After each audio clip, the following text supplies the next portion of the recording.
السلام علیکم ورحمۃ اللہ وبرکاتہ۔ ایک نئے سبق کے ساتھ ہم آپ کی خدمت میں حاضر ہیں۔ یاد رہے اس وقت ہم سورہ ممتحنہ پہ ہیں جو کہ پارہ 28 میں ہے۔ سورہ ممتحنہ کی گزشتہ کلاسز میں ہم 2 آیات پڑھ چکے ہیں۔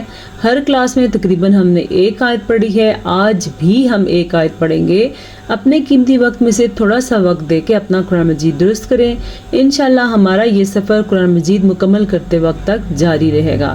اگر آپ ہماری اس کلاس کا حصہ بنیں گے تو آپ کا قرآن مجید بھی ہمارے ساتھ مکمل ہوگا انشاءاللہ تعالی۔ تو چلتے ہیں آج کے سبق کی طرف۔ آج ہم نے پڑھنی ہے آیت نمبر 3۔ اعوذ باللہ من الشیطان الرجیم، بسم اللہ الرحمن الرحیم۔ لن تنفعکم ارحامکم ولا اولادکم یوم القیامة یفصل بینکم واللہ بما تعملون بصیر۔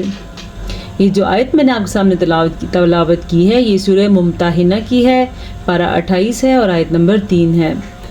لن تنفعکم، یہاں پہ اخفاء کے 2 قاعدے اوپر نیچے ہو رہے ہیں۔ یہاں پہ بھی اخفاء ہے اور یہاں پہ بھی اخفاء ہے۔ چلے میں آپ کو بتاتی ہوں اخفاء کیا ہوتا ہے اور اسے کیسے ادا کرتے ہیں۔ اخفاء کہتے ہیں چھپانے کو، نون ساکن یا تنوین کی آواز کو چھپانے کو ہم اخفاء کہتے ہیں۔ یہاں پہ ہمارے پاس نون ساکن کے بعد تا آیا ہوا ہے جو کہ حروف اخفاء میں سے ہے، اور یہاں پہ ہمارے پاس پھر سے نون ساکن کے بعد فا آیا ہوا ہے اور یہ بھی حروف اخفاء میں سے ہے۔ اس نون کی آواز کو بھی ہم نے چھپانا ہے اور اس نون کی آواز کو بھی ہم نے چھپانا ہے۔ کیسے؟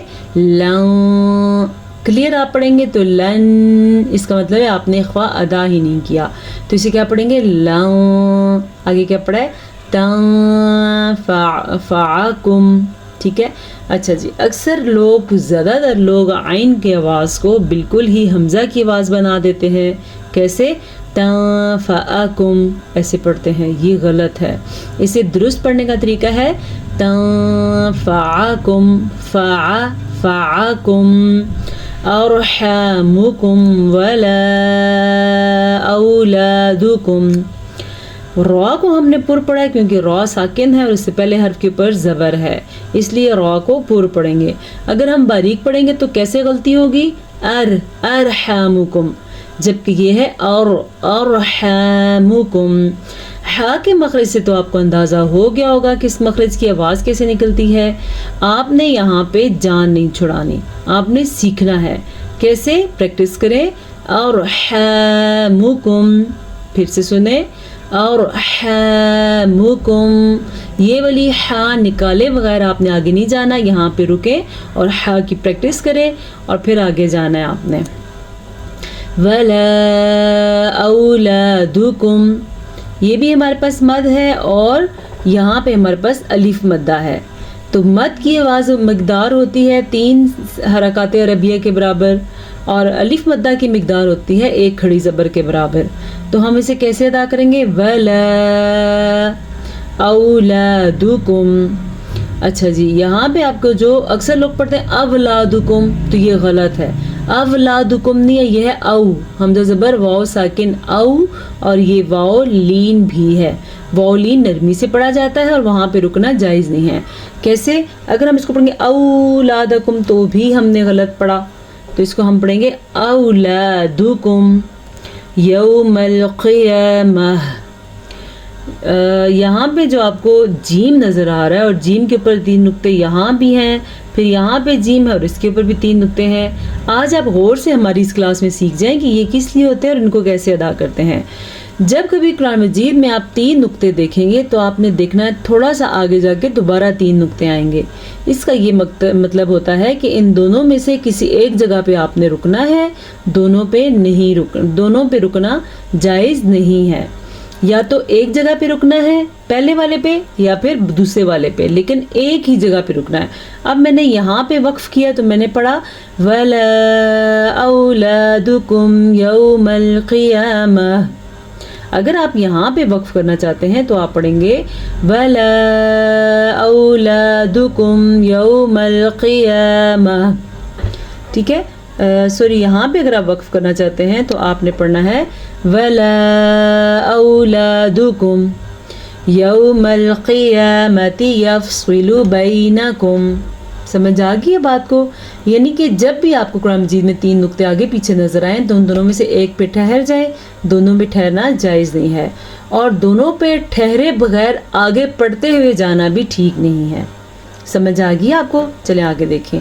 یفصل بینکم، سواد کو پر پڑھنا ہے کیونکہ سواد حروف مستعلیہ میں سے ہے. آج کی کلاس میں انشاءاللہ تعالی ویسے تو ہم اخفاء پہ کام کرنا چاہ رہے ہیں، لیکن حروف مستعلیہ کافی دن سے ریوائز نہیں کیے، تو آج ہم بورڈ پہ حروف مستعلیہ سیکھیں گے. حروف مستعلیہ وہ حروف ہیں جو پر پڑھے جاتے ہیں. وہ حروف کتنے ہیں اور کون کون سے ہیں یہ ہم بورڈ پہ سیکھیں گے. بینکم یہ ہے یا لین. واو ساکن سے پہلے زبر ہو تو وہ واو لین ہوتا ہے، یا ساکن سے پہلے زبر ہو تو وہ یا لین ہوتا ہے. اگر اس کو ہم پڑھیں گے بینکم تو جائز نہیں ہے، اسے ہم کیا پڑھیں گے بینکم. بس آرام سے پڑھ لینا ہے.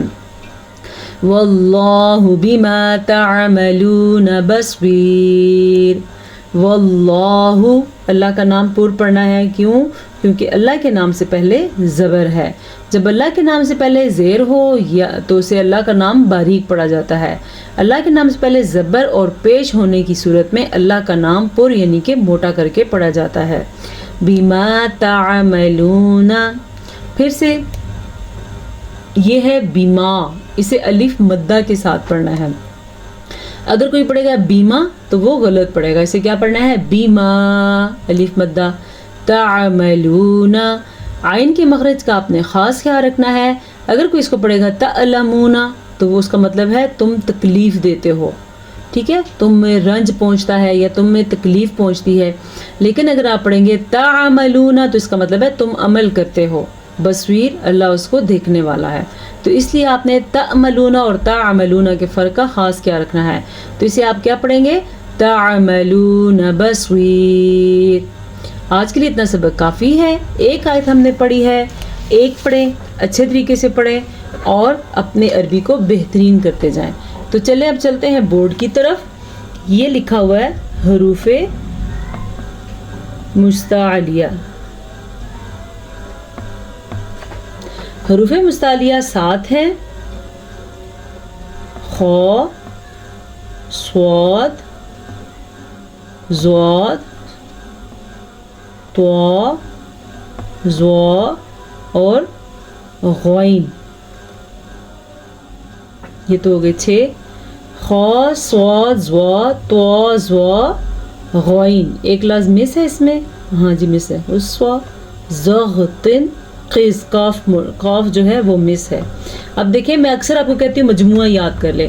مجموعہ یاد کرنے کا یہ فائدہ ہے کہ آپ کو کبھی بھولنے کی غلطی نہیں ہوگی. ابھی میں آپ کے سامنے بھول گئی اور آپ ہی کے سامنے میں نے مجموعہ یاد کیا تو مجھے یاد آ گئے. اس کے بعد میں آپ کو مجموعہ بھی بتاتی ہوں. فی الحال آپ غور سے دیکھیں کہ جب کبھی قرآن مجید میں آ جائے خ، صاد، ضاد، طا، ظا، غین، قاف، اگر ان میں سے کوئی بھی حرف آ جائے اس کے اوپر خواہ زبر ہو، زیر ہو، پیش ہو، کھڑی زبر ہو، کھڑی زیر ہو، الٹا پیش ہو، ہر صورت میں یہ پور پڑے جاتے ہیں.